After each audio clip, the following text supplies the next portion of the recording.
night at Bar almost 8 years ago, we did not think that he was the one. Primarily because we did not think that this very down-to-earth guy would have the patience for our not-so-down-to-earth girl. But we couldn't be happier that he is. You guys complement each other so well and bring out the best in each other. More importantly, we are so happy you didn't rush into anything. Dennis, it was so responsible of you to make sure that you had a common law marriage before you decided to propose.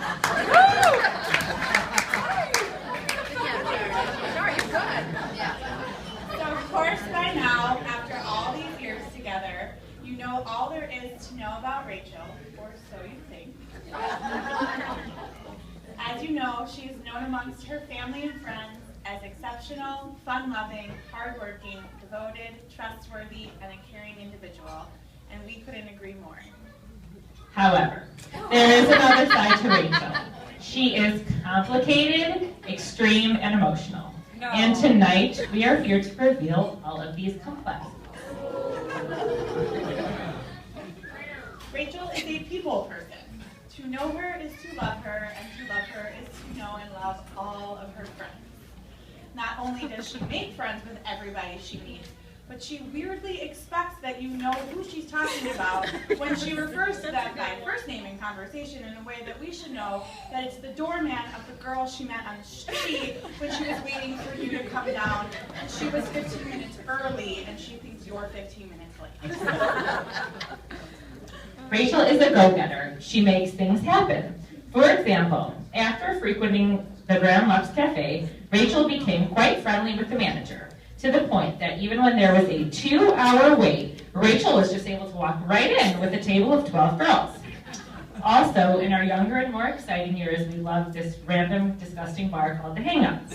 This place always had at least an hour wait. Rachel and Elise, however, became best friends with the bouncer, Art, who would always let them and their 20 closest girlfriends walk right in. I gave him the Walgreens gift card.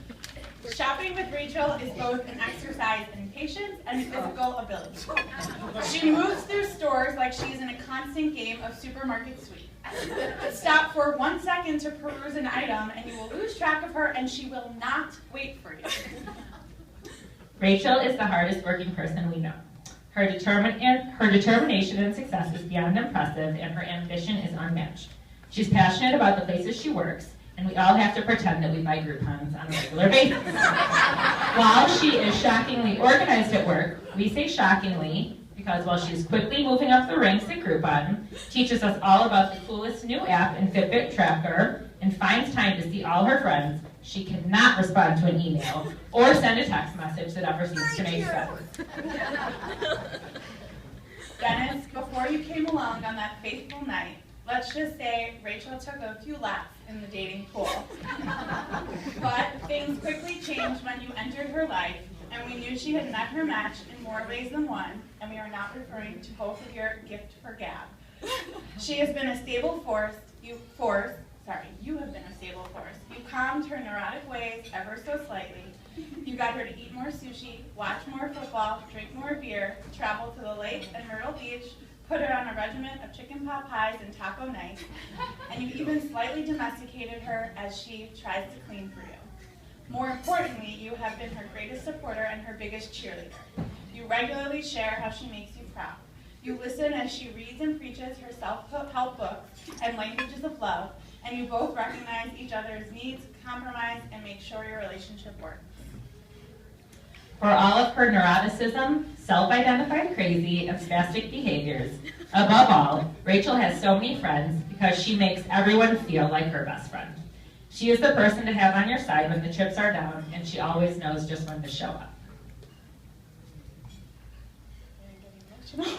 We would all be lost without her, and while she may send you text messages you are never going to understand, if she texts you she is going to the moon and asks if you want to come, don't ask, just follow, because for Dennis and all of her friends, she would go to the moon and back. Dennis, you could not be any luckier to have a wife like Rachel to walk through life with, and we think she is pretty lucky as well with a guy like you. We love you both very much, and we wish you nothing but health and happiness.